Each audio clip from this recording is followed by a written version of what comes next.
Notre Dame absolutely rolls the Indiana Hoosiers as the Hoosiers are finally daunted in 2024 as their historic season comes to an end in the first ever on-campus college football playoff game and win their first ever college football playoff game for the Irish. Who saw this coming? By Samaja, inside the 20, inside the 10, he's going in! Notre Dame has scored! Go! You will be that driving force to motivate those coaches and those players to beat Southern Cal! Notre Dame is relevant again. The 20, the 10, 5-5 rocket touchdown! Notre Dame is number one! It's a game of who's going to flinch first. We know that it won't be Notre Dame. Hello, everybody. I'm Landen Trailer, joined by John Richards on Monday, December 23rd. We are glad to be with you in the holiday spirit of things. The Irish dominate IU 27-17. Yeah, 10-point win. Doesn't really seem like a dominating final score. However, it was 27-3 with 2 minutes 50 seconds to go in the ball game. And in the fourth quarter, we went prevent defense. JR, the Irish, how about them? Yeah, I feel like we should have a new segment called Through Lando's Lens, because you were there. You got to experience it. You got to feel it. You got to watch it all play out all day long, too, not just, the game. I mean, and you're right there. You're right on top. So, I mean, you tell us what it was like. I mean, phenomenal performance, but and aside from the football game alone, just everything that it meant to the sport, to both schools. Mm-hmm. It felt like it meant more. Winning would have meant more for Indiana than it would have for Notre Dame. Right. But in terms of historical perspective and where that kind of a game fits, no better place to house it than South Bend and Notre Dame. So you tell us how it was. So the atmosphere was unlike anything I've ever seen in Notre Dame Stadium. I've been going to games since 2010, and quite frankly, that atmosphere was unlike anything that I have ever seen in my life. Even leading up to the game, even before I entered the stadium at 5:30 at night, the college game day crowd, you could hear the roar of the crowd from the parking lot we park in. Walking around campus that day, there was just a different vibe. There was a different buzz. It was packed. It was packed to the brim. You couldn't even walk down some of the streets because there were so many people walking outside of the stadium, in the Joyce Center, all around. We ate at the South Dining Hall. It was buzzing. The place was absolutely buzzing. The band started going with their cups. They started doing a chant with their cups in the dining hall. Walking to the stadium, it was insane. There was chants going on. Go Irish, beat Hoosiers. And then inside the stadium, college game day, they bring their crowd inside the stadium. They bring their team, their fans in there. Coach Saban was in there, Alabama Jones.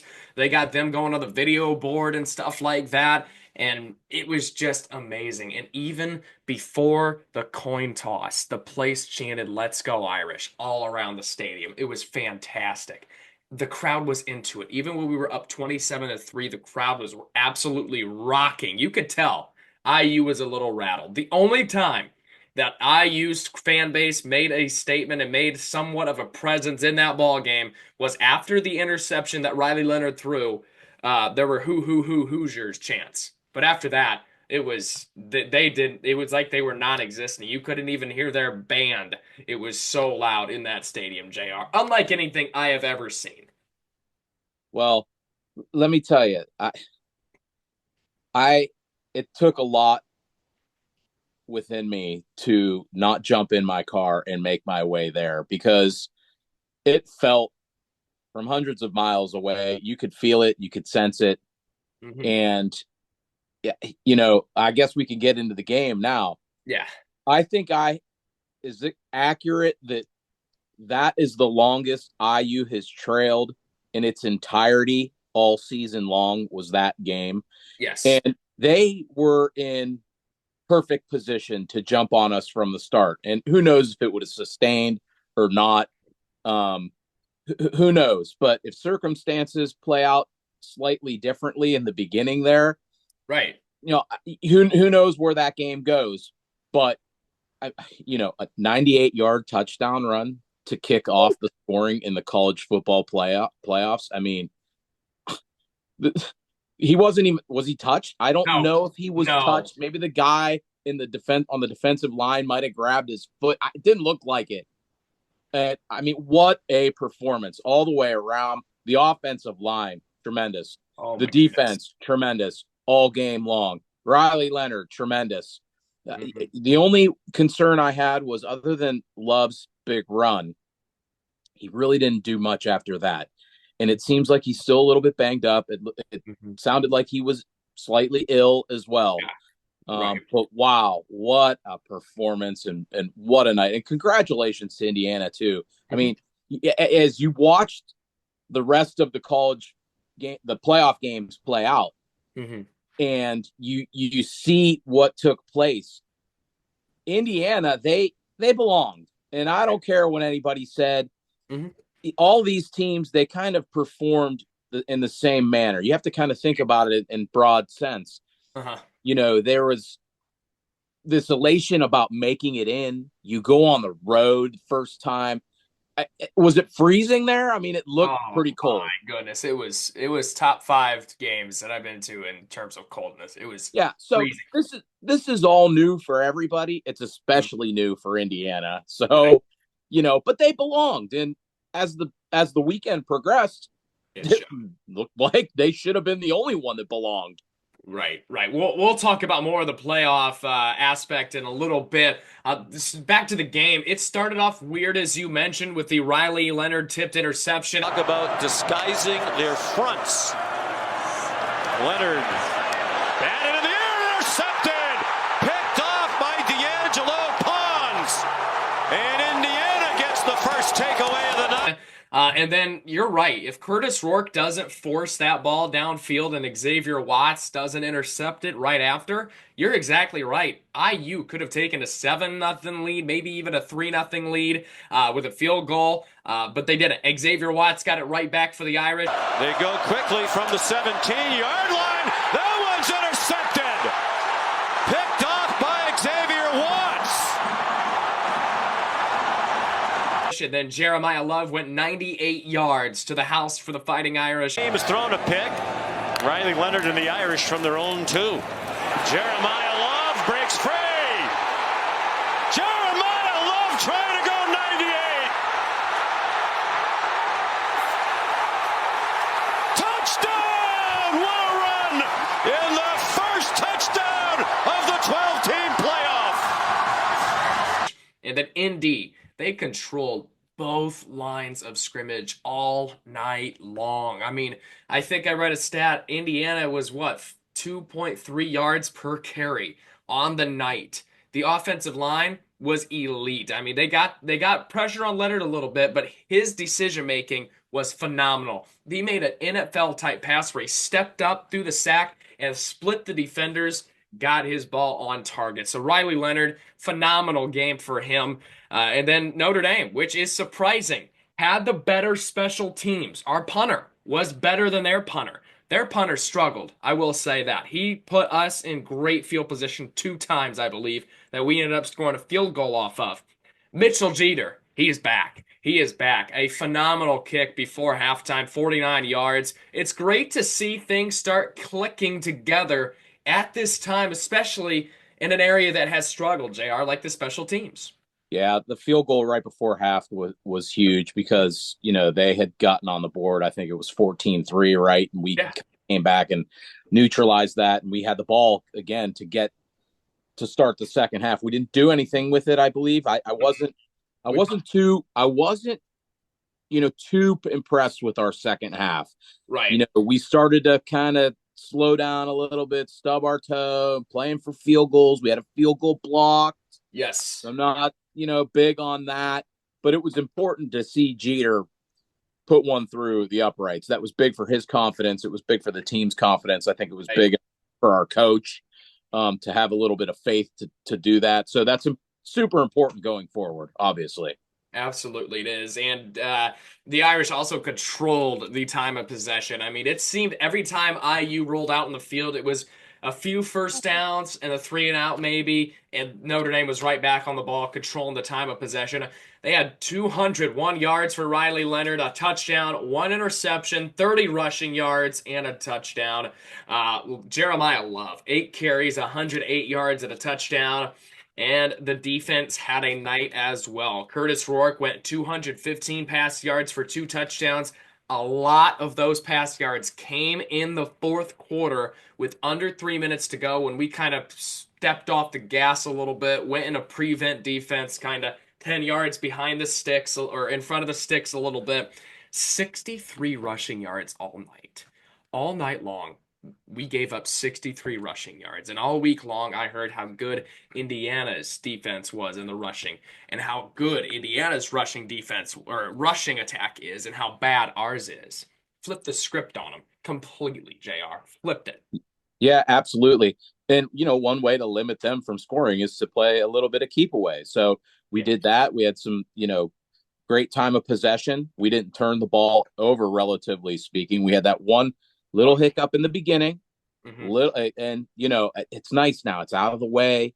Yeah. We've got one under our belt going forward. I don't want to get too far ahead of myself, but just a great performance all around.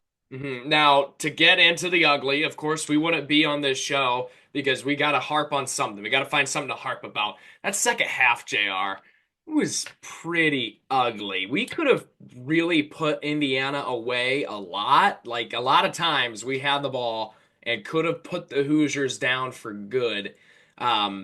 Indiana was a 2-point conversion away from making it an 8-point ball game at the very end of the game with 25 seconds to go.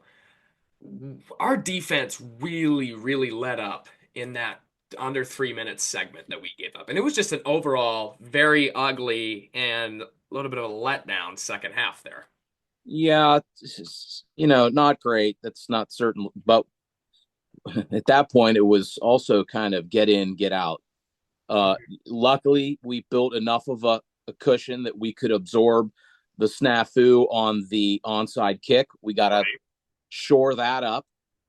Let's not forget the timeout we made them burn by showing the new look on the fourth down field goal where we ran the kind of the swinging gate fake.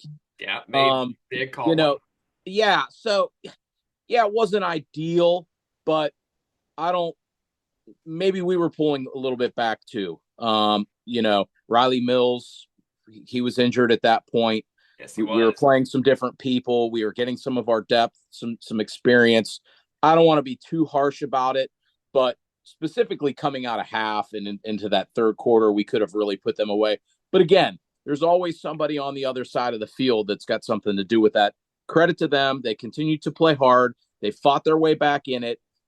At the time, you thought maybe Cignetti should have punted there on 4th and 11 in our territory, but look at the way the weekend played out. Maybe he knew something everybody else didn't, and they turned out to maybe look the best.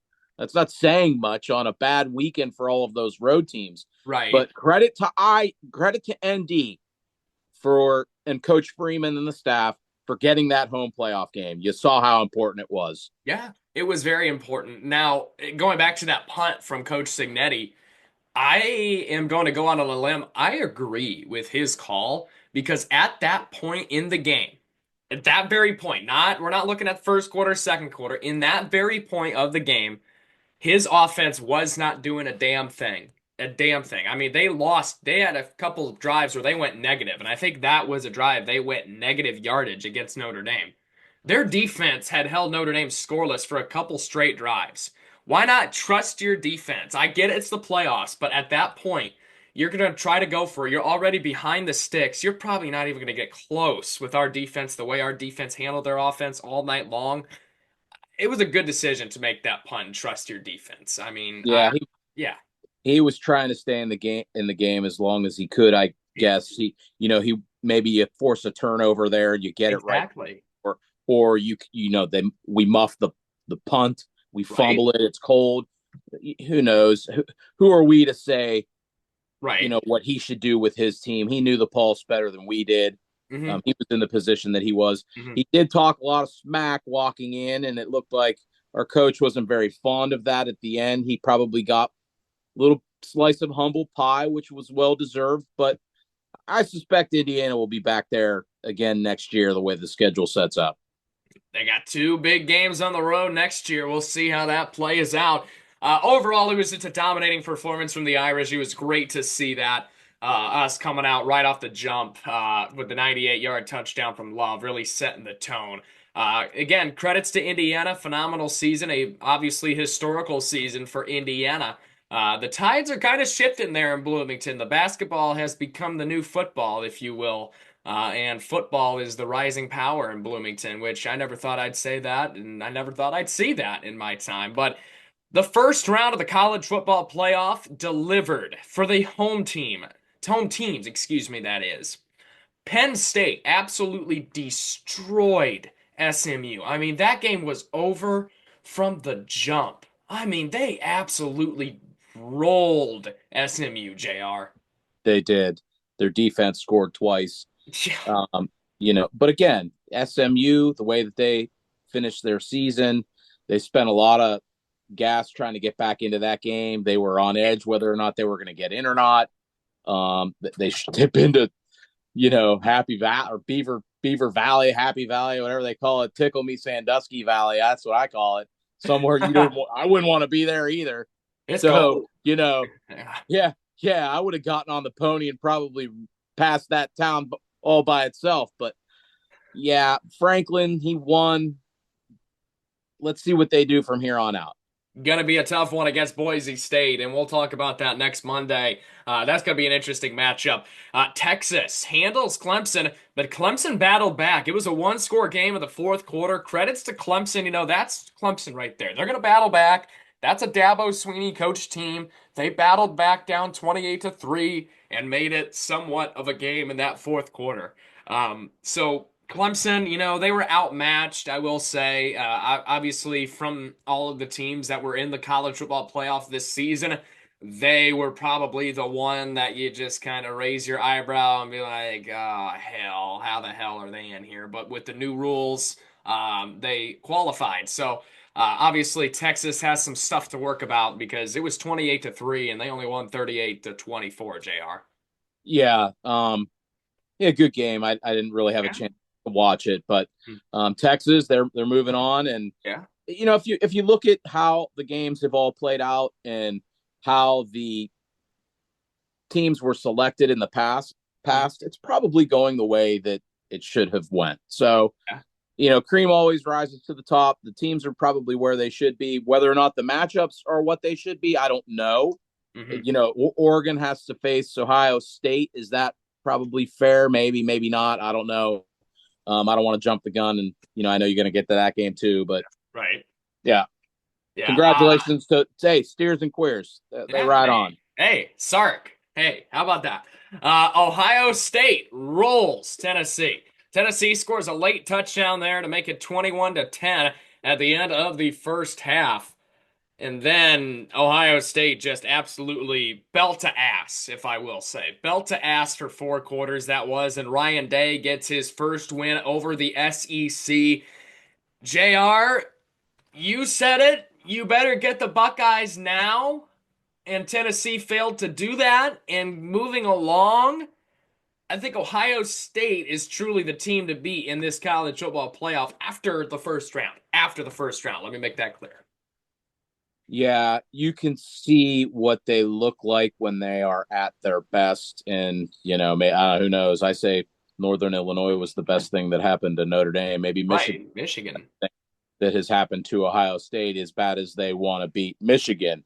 They still have, what most people would consider the most important thing still on the plate in front of them. Right. Their odd view of things, I don't know why, but that just explains how crazy those people are, right? Okay. Right. I don't need to provide an explanation there. I'm not one of them. I'm just thankful enough of that. So, but yeah, they look really, really good. Pair that with how they played out at Oregon the first time when they probably could have won had they managed the end of that a little bit differently. As long as they're not playing Michigan, they're really good, man. They are. They are. And I'm glad they're on the other side of the bracket because Yeah, it could very well be a Notre Dame Ohio State final. yeah, How yeah. about that? You'd be in living hell Oh, for that one. Yeah. I Uh, quit. yeah. So we are back. Let me say this before we get out of here. I want to make a point. I think the committee got the teams right. I do not think Alabama should have been in the playoffs. I certainly don't think Ole Miss should have been in the playoffs. And with that logic, I don't think South Carolina should have been in the playoffs either. And I definitely don't think Miami should have been in the playoff either. With that being said, I think they went about it I think they went about the seeding completely wrong. And I think that is what people forget is they got the teams right because all this talk about Indiana didn't belong, SMU didn't belong, Tennessee didn't belong. No, no, no, no. They just did not seed it correctly. I think there should have been some seeding differentials there. Maybe Penn State drops a little bit in, and maybe Notre Dame rises past them a little bit. Texas, I think, could have fallen a little bit off the charts after losing twice to Georgia. So let me just get that out there. I think the teams were correct in this first ever 12-team playoff. They got to redo the seeding. They have to redo it, JR. Yeah, and maybe, open it up to, you know, just because you're a conference winner doesn't necessarily mean you get a bye. And they could also look at reseeding as well. Yeah. I think that's something that they should probably look at too. Maybe more so than the seeding itself, reseed moving forward after the first round, the second round, and so forth. Maybe Right. not the second round. You get what you get there. You get what you get. Don't be upset. Happy you play. Right, And, absolutely. and all these people that are complaining that they weren't in, after Indiana got boat race and then SMU got boat race, boy, those people got quiet. And here's the real thing: win your games, shut up, and you got nothing to complain about. Bingo.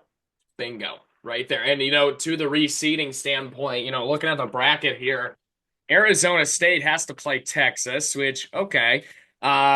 Notre Dame plays Georgia, okay. Penn State plays Boise State, and then Oregon, the best team in all of college football all season long, no doubt about it. They have to play an Ohio State team who is arguably one of the top 4 teams in the country. So it just doesn't add up. Now, if they were to reseed, I think we would draw the short end of the stick, and I think we would have to go play Oregon in the Rose Bowl because we would be the lowest remaining seed, in my opinion, as it stands now. So, with that being said, we are back next Monday to preview the college football playoff quarterfinal at the Sugar Bowl as the Irish clash with the Dogs. Until then, we wish you all a very Merry Christmas, and we will see you next Monday. Go Irish, and Merry Christmas.